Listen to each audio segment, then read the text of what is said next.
I'm sorry, I have a puppy trying to eat my shoes while I'm walking.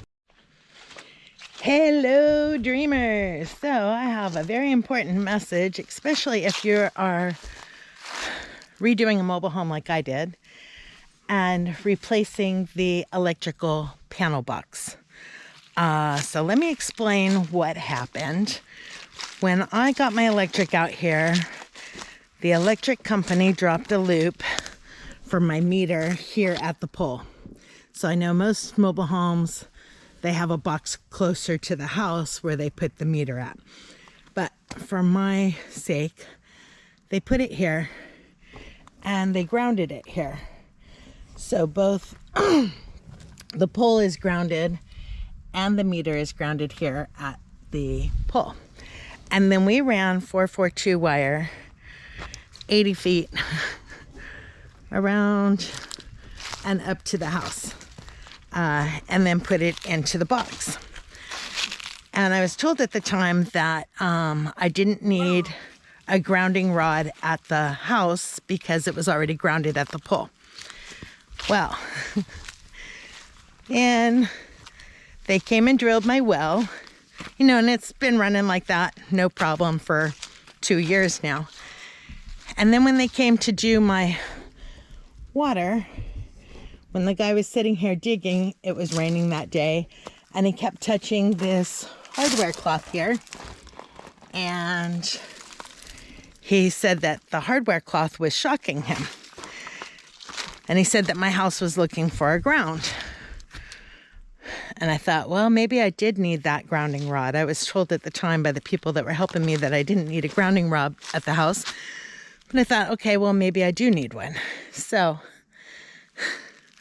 I went out and bought a grounding rod and then realized that I got to get that thing 8 feet in the ground, and there was no way I could do that myself physically, because I'd hit, big boulders and everything else. I mean, here, I'll show you what they dug up when they dug the trench for my well, to show you what I'm talking about, like getting this grounding rod 8 feet in the ground. I thought it was going to be next to impossible. That's one of the rocks that they dug up, that big, huge one there. And then the rest of them look similar to this. No, we're not talking little rocks. We're talking huge boulders. So, putting a grounding rod in the ground 8 feet and hopefully not hitting one of those boulders was going to be, like I said, I thought next to impossible. So I had the grounding rod here and I didn't do anything with it because I didn't know what to do. I was stuck on it. And then I put in GFCI breakers for my kitchen. Instead of GFCI outlets, I put in arc GFCI breakers in my kitchen, and they kept tripping. And so I was like at my wit's end. Sometimes they would trip, sometimes they wouldn't trip. And I had no idea why, but it was both circuits in the kitchen. I have an A circuit and a B circuit. Sometimes they would trip, sometimes they wouldn't. And so, so grateful and thankful to Randy over at Arkansas Micro Farmer. I talked with him, and we were talking about different reasons why it would be tripping, and I was ready to pull out each outlet and look at them and make sure. I knew that the wires were fine. I had checked all those before I sealed it up to make sure that no insulation came off the wires when I was pulling it through the wall or anything. And they were fine. So the only thing I could think of is that somehow when I was putting up the drywall, I put a screw through one of the wires, and that's why it was tripping, or that one of the wires came loose on one of the outlets. And then on the off chance, I asked him about the grounding rod, and he said, oh, well, wait, back up. So he knew that when you're on a mobile home, you're on a metal chassis, and there's supposed to be a wire that runs from the panel to the metal chassis. It's clamped to the metal chassis, and then you run that wire to the grounding rod. So the metal chassis has to be grounded to the earth. When we redid the electrical box, I got puppies over here trying to eat insulation. We just cut all the wires that were in here. And this guy right here is the ground wire that is attached to the metal chassis right underneath the house. It's clamped to it. And we just cut it off and left it. Like all these are for, I think, the stove and the washing machine, and I just cut them off and left them for now. But what happened, so my box was not grounded to the metal chassis and my house was not grounded to the earth. Anyhow, so grateful to him for letting me know, because that was a huge fire risk. And all my hard work would have gone up in flames, and I'm so paranoid about fire anyhow. But, so what I had to do is run the new ground wire from the inside the panel, run it underneath the house, which was not fun because I have like 12 inches of space underneath there. But I had to crawl up underneath the house, run it to the metal chassis and clamp it. Right now it's clamped with a pair of vice grips because I had to wait for the part to come in to put it, attach it permanently. So I just put a pair of vice grips on it. And then yesterday I have a neighbor that was in need of some IBC totes, and so we traded. He came over and with a T-post pounder. I'm getting attacked by dogs right now. Someone is in a very playful mood. It's hard to walk with a puppy attached to your foot. But yesterday he came in and drove this 8-foot rod down into the ground. And now today I get to dig a little trench under here, climb up underneath the house, shut off the electricity, climb up underneath the house, and take the rest of that cable or that copper wire and run it to that grounding rod and then bury it. Thankful to have very knowledgeable YouTube friends.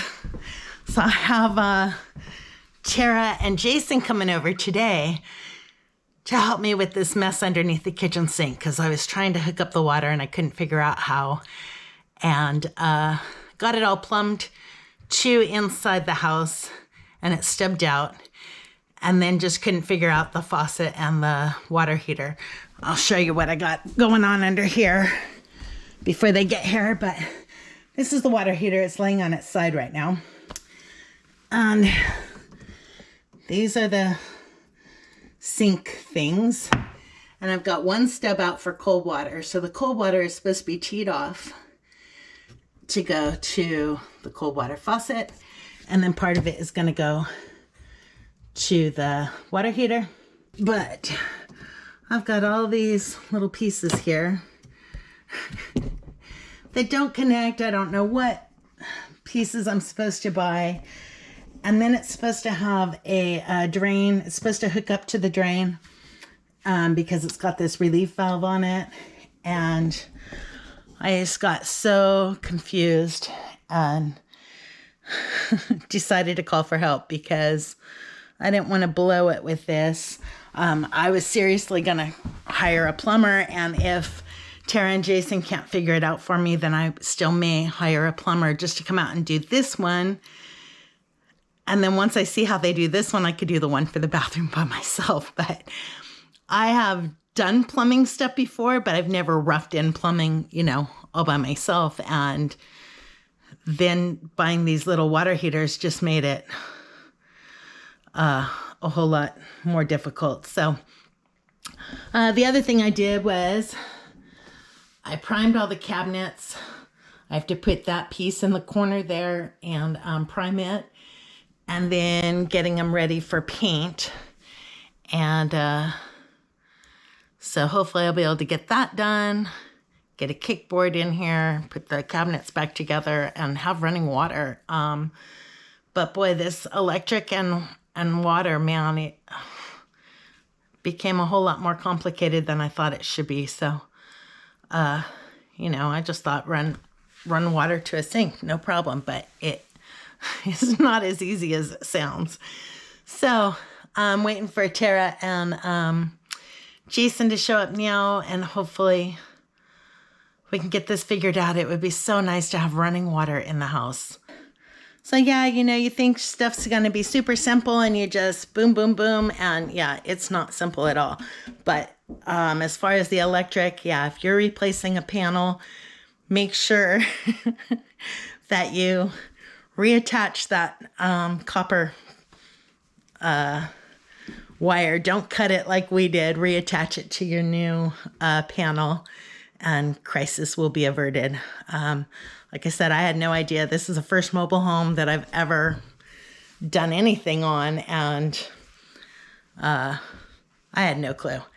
So I'm very, very grateful to YouTubers who did have a clue and could help me out there, because like I said, that could have been a fire in the future or a huge bill for an electrician to come out and figure out what was tripping my GFCI arc breakers. So really grateful and thankful. Anyhow, maybe I'll be back when Tara and Jason get here. We'll see what we get done today. Okay, y'all, so Tara and Jason just left, and I have a big smile on my face because woohoo! Hot, super hot, and cold running water in a sink. Oh my gosh, guys, this is huge. I have not had running water inside a house since 2018 when we first moved out to my sister's property. I had running water in the trailer for a little while, but then had issues with it, and so we just shut it off. But yes, so this is wonderful because now I am going to wash my dishes and I don't have to haul water in from outside and boil it and all that stuff. So my plan right now, I was going to go under the house and hook up the copper, but first I'm going to do my dishes, and then the puppy needs a bath so bad and he can fit in the sink. So I am going to give him a bath, and then I'll start working underneath the house, and I'll get back to you guys and let you know what I get done there. I get to climb under here and clamp this to the trailer and run that copper line. So yay me. I'll bring you guys along. Let me know if you see any snakes. Oh, I see water. I hope that new plumbing's not leaking. It shouldn't be. Hopefully that's from rain. But let's go check it.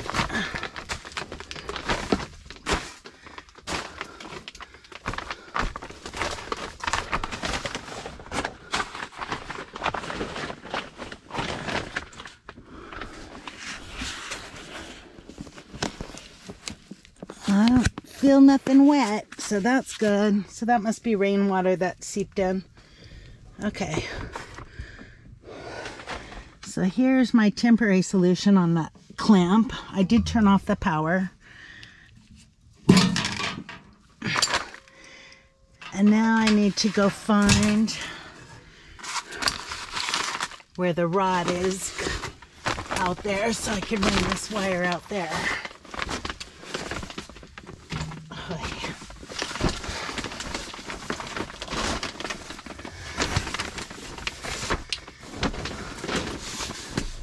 see where I put it.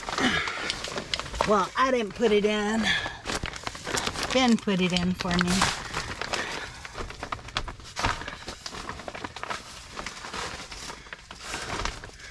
Of course, right behind a post.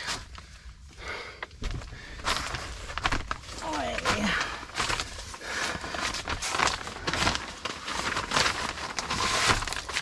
So, let's see.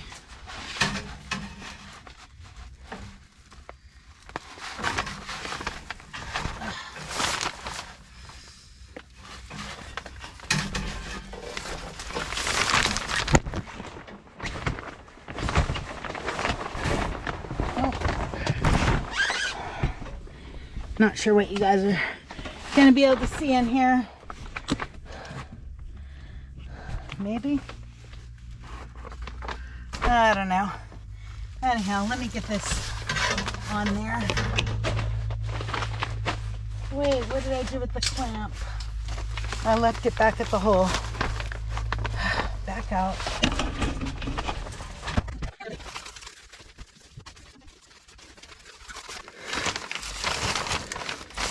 I don't like being under here,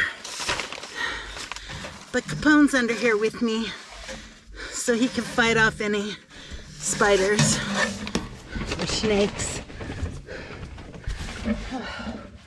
See how I'm gonna do this.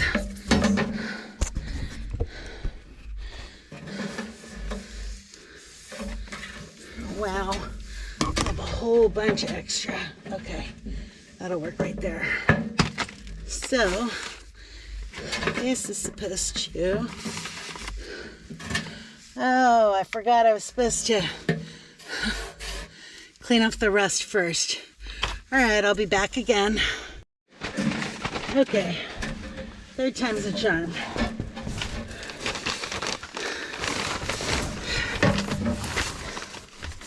So they say.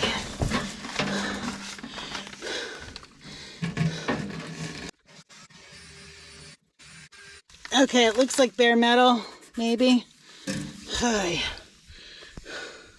I hope. All right, I'm gonna go get a screwdriver and a pair of wire cutters. I'll be back. Ouch. Y'all, I might be trapped under here for forever because there was a big black spider over there on that other pillar. And he ran away before I could smash him. So, see, can you guys see what I'm doing? Probably not. Maybe. All right. I'm going to clip off some of this wire since I have way too much.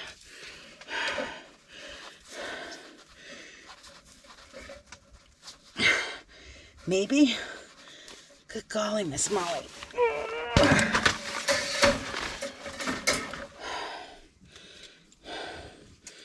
I'm pull that piece back out and go past the bend and run it through.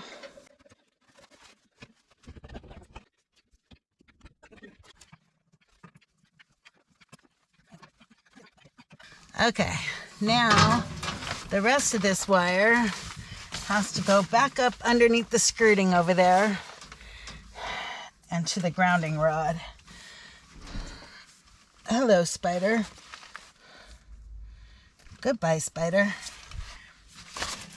All right, let's see if I can get it.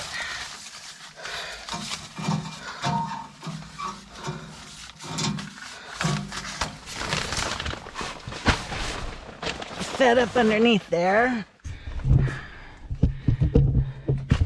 Here, you guys can hang out right here and see.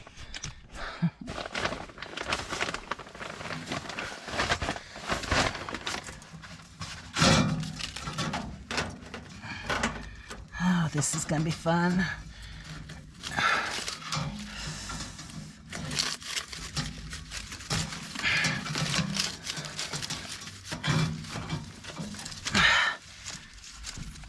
this is when I wish there was somebody else here to tell me if they could see it on the other side. But I know it's out there, so now I guess now it needs to go like a foot past the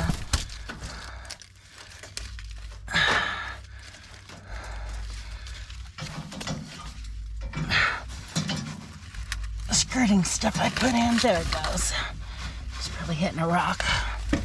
All right. Now I got about 10 feet of it to pull through. So much fun. So we're down under here. Let me turn this off, climb out of here, and we'll go around to the backside. Capone we'll leave in here to get the rest of the spiders taken care of for us. Capone. Oh, the dust under here is horrid. So, no, it's kind of in the right general area, but here's the wire I just fed through. And here's the grounding rod. That's like almost perfect. I just got to pull this through 10 feet and attach it. So I will set you guys up somewhere.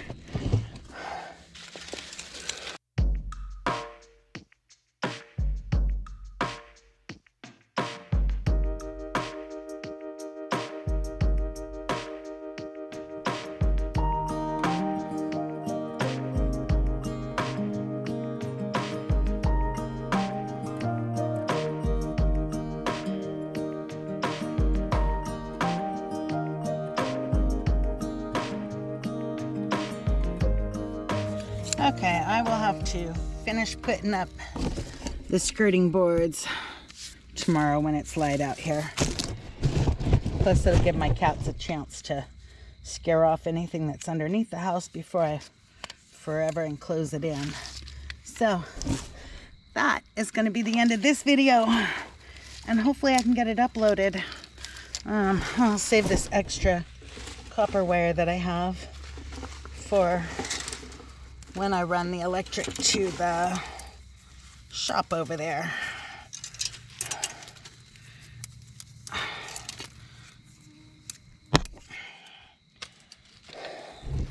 But yeah, the moral of this story is, well, two morals. First of all, don't play with electricity, man. I didn't realize that there were that many things that could go wrong with electricity. And the other moral of the story is water, running water is life. It is absolutely wonderful. Oh, I have to go turn the power back onto the house. But running water is, it was one thing to get water out here, you know, to get the well drilled and get water out here. But to have running water at a kitchen sink there is no comparison. To be able to just put my hands under a faucet to wash them instead of filling up a bucket and using soap and water. So that in itself, it just totally made my day, even more so than when they drilled the well. So thank you again, Tara and Jason, for coming out and helping me figure out that mess underneath. Oops, it's still dark. Let's hope I didn't mess something up. Oh. But thank you, Tara and Jason, because that was such a confusing thing underneath that sink for me, and he knew exactly what to do and had it hooked up in no time. And it's also a lesson to me to learn to stop and ask for help instead of trying to figure out everything all by myself. And I think it's dark in here because, yeah, I didn't turn the light on. So yeah, that's it for today. Dishes took me 5 minutes instead of 30 minutes, which means too that preparing meals will be so much easier to be able to do that here at the sink now. amazing. I am so, so forever grateful and thankful. So I will catch you guys on the next one. I have found my reasons now to keep my burdens left behind. I did not know